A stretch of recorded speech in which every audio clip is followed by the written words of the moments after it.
इधर बनी हुई, और अगर इसको मेहनत का नहीं मैदान बनाया, यही हमारी माँ बहनें कयामत में हमारा गिरबान पकड़ पकड़ कर हमको जहन्नम में लेकर जाएगी। अपने हस्बैंड को, शोहर को, अपने बाप को, अपने भाई को, अपने बड़े बेटे को 4,000-5,000 तो घस रही है, अल्लाह ये मेरा शोहर रात मेरे साथ गुजारता, इसकी शहवत में पूरी करती, खाना पकाकर इसको मैं देती, कपड़े इसके मैं धोती, सारे काम करवाता था मुझसे। इस जालिम से पूछ, इसने कभी जिंदगी में झूठे मुंह मेरे से मौत और सकरात और कब्र और आखिरत की बात की?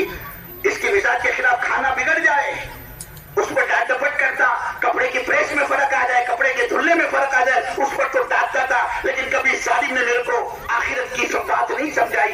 ये कहाँ तू इसको जन्नत में डाल रहा है? ये तो दुनिया में मेरे साथ था, यहाँ भी मेरे साथ रहेगा। जन्नत की तरफ बढ़ने वाले शोहर को घरवाली घसीट कर अपने साथ जहन्नम में लेकर जाएगी। इनको जहन्नम से बचाने का आसान रास्ता घर की तालीम है। अल्लाह ने मर्द के मुकाबले में औरत के मिजाज को, तबीयत को, फितरत को, दिल को नरम बनाया है। मर्द का मिजाज सख्त होता है, औरत का मिजाज नरम होता है। जब ढंग से एक चीज उसके सामने आएगी वो उसको कबूल करेगी, और जब उस चीज को कबूल कर लेंगी तो इतना आगे बढ़ेगी, इतना आगे बढ़ेंगी कि एक औरत का बनना 1000 वलियों पर भारी हो जाता है। और जब एक औरत बिगड़ती है फिर 1000 शैतानों को शर्मा देती है। जब ये बनती है तो घर में खैर आता है, और जब ये बिगड़ती है इसका ज़हन ख्वाहिशात की तरफ, चीजों की तरफ, मादियात की तरफ जाता है, फिर उस घर में तबाही और बर्बादी और हलाकत आती है, और वो घर शादी खाना, आबादी के शाना खाना बर्बादी बन जाता है। इसलिए घर में चैन और सुकून लाना चाहते हो तो अपने घर की माँ बहनों पर मेहनत करो, और मेहनत का रास्ता ये घर की तालीम है। सारी तफसील आई आपके सामने कैसे घर की तालीम करनी है, आप देखोगे इंशाअल्लाह उसका असर।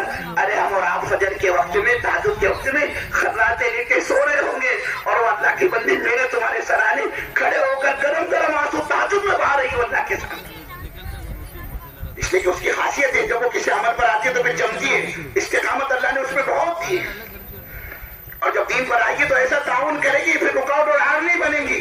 अच्छा इज्तिमा में गए नहीं, आज तो हफ्ते वाली इज्तिमा है ना, आपका साथ पूरा हो गया, आपको जमात में जाना चाहिए। बहुत वक्त हो गया आपका बैरून का, वो मावन कर बनेंगी, ताउन करने वाली बनेंगी। आज के औरतों की तरह नहीं, जहाँ शोर ने सुना कि मैं जा रहा इज्तिमा से 4 महीने इसके रोना धोना शुरू कर दिया, तुम गए तो मेरा कैसा होगा, बच्चे तो तुम्हारे बगैर सोते ही नहीं, और एक दिन भी आप कभी हमको छोड़कर गए नहीं है, वो रुकावट डालेगी।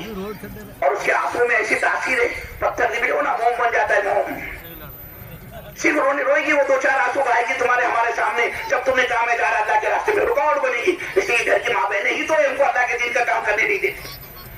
लेकिन जब जहन बनेगा तो जैसे खंसा रज़ी अल्लाह ताला अन्हा 4 जवान बेटों को भेजा, अम्र इब्न जमू की बीवी ने बावजूद मासूरी के अपने शोहर की तश्कील करके उनको अल्लाह के रास्ते में भेजा।